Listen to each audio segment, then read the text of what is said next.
Dalam nama Bapa dan Putra dan Roh Kudus. Amin. Shalom Aleihim. Berjumpa lagi dengan saya pada perenungan hari ini, tanggal 18 Mei 2022. Keselamatan merupakan anugerah Allah. Bacaan liturgi hari ini diambil dari Kisah Para Rasul 15 ayat 1 sampai dengan 6 dan Injil Yohanes 15 ayat 1 sampai dengan 8. Saudara-saudaraku yang terkasih di dalam kasih Kristus, bagi kita semua saudara-saudara yang adalah Kristen, pastilah dengan bangga mengatakan bahwa kitalah yang akan memperoleh keselamatan itu. Kitalah orang Kristen yang akan masuk surga. Pertanyaannya saudara, apa benar pernyataan ini? Kalau iya saudara-saudara, bagaimana mereka yang belum mengenal Yesus yang hidupnya sebelum Yesus saudara? Dari dulu hingga saat ini, keselamatan selalu diributkan, diperdebatkan.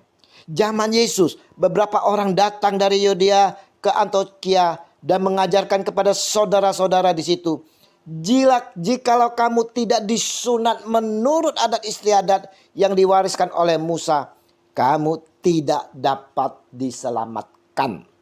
Kisah Para Rasul 15 ayat 1. Ajaran itu saudara-saudara menyatakan bahwa keselamatan harus dilengkapi oleh hukum sunat untuk memenuhi tuntutan hukum Taurat. Ajaran itu sangat bertentangan dengan pengajaran Yesus kepada para murid bahwa keselamatan merupakan anugerah Allah. Sebab itu saudara-saudara yang terkasih, Paulus dan Barnabas pergi ke Yerusalem untuk membicarakan masalah tersebut dengan rasul-rasul lainnya. Penjelasan Petrus dalam sidang menekankan dua hal utama, yaitu yang pertama saudara, Tuhan tidak membeda-bedakan orang Yahudi dan non-Yahudi. Yang kedua, keselamatan diperoleh dari kasih karunia Allah di dalam Yesus. Dapat kita lihat di dalam ayat 11. Pernyataan Petrus diteguhkan oleh Yakobus. Alasannya adalah tiada seorang pun yang boleh menyulitkan dan menghambat seseorang berbalik kepada Allah. Meski demikian saudara-saudara, orang percaya non-Yahudi patut diberikan bimbingan untuk memahami apa yang harus mereka patuhi dalam hal perilaku hidup. Keselamatan itu merupakan anugerah saudara.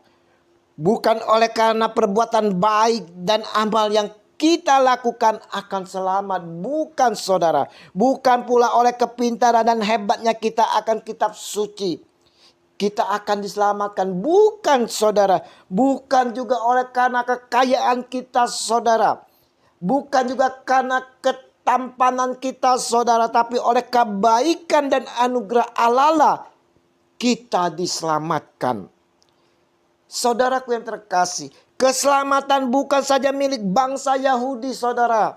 Keselamatan diberikan Allah kepada semua bangsa yang percaya akan putranya yang tunggal Tuhan kita Yesus Kristus. Karena saudara, melalui dialah kita diselamatkan.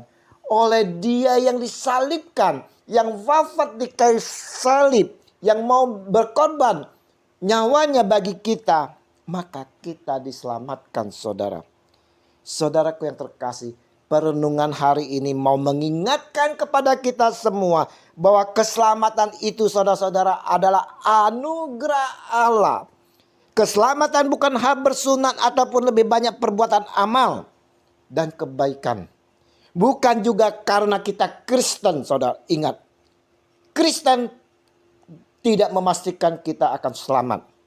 Tapi Allah memberikan keselamatan itu kepada semua bangsa yang percaya akan putranya, yang mendengarkan suaranya, dan mau mengikuti serta melakukan apa yang dikatakannya. Keselamatan akan kita peroleh saudara-saudara jika percaya akan dia yang diutus Allah Bapa, menjalankan kebenaran yang telah diberikan oleh dia sendiri Yesus Kristus, dan mau selalu hidup berpegang teguh kepada firman-Nya sebagai sumber kehidupan. Mari saudara-saudaraku yang terkasih di dalam kasih Kristus, kita mau percaya akan dia Yesus Tuhan kita, mau menjalankan kebenaran yang telah diberikan kepada kita melalui Injilnya, dan selalu berpegang teguh pada Injil. Yesus Tuhan kami bersyukur atas anugerah keselamatan yang telah Engkau berikan kepada kami.